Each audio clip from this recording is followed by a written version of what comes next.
Berita selanjutnya, Menteri Keuangan Purbaya Yudisadewa menolak jika utang kereta cepat Indonesia Cina ditanggung oleh anggaran pendapatan dan belanja negara atau APBN.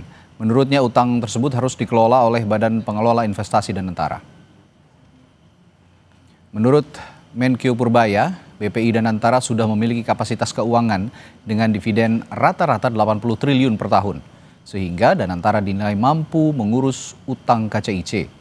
Purbaya tegas tidak ingin pemerintah yang terus-menerus menanggung beban keuangan dari proyek yang seharusnya ditanggung oleh korporasi.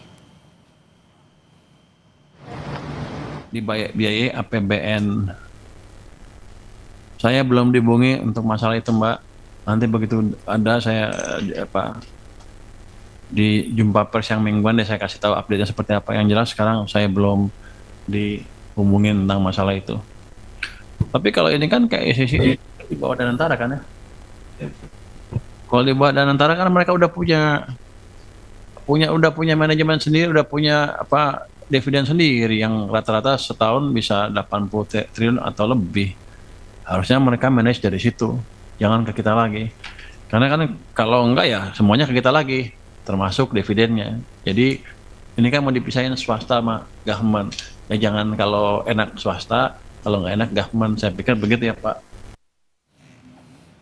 Proyek kereta cepat Jakarta-Bandung yang beroperasi pada Oktober 2023 lalu awalnya memiliki biaya proyek senilai 5,5 miliar dolar Amerika Serikat.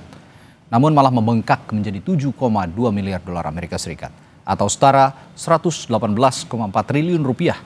75% dari utang tersebut berasal dari pinjaman China Development Bank dengan suku bunga utang antara 3,5% hingga 4% per tahun.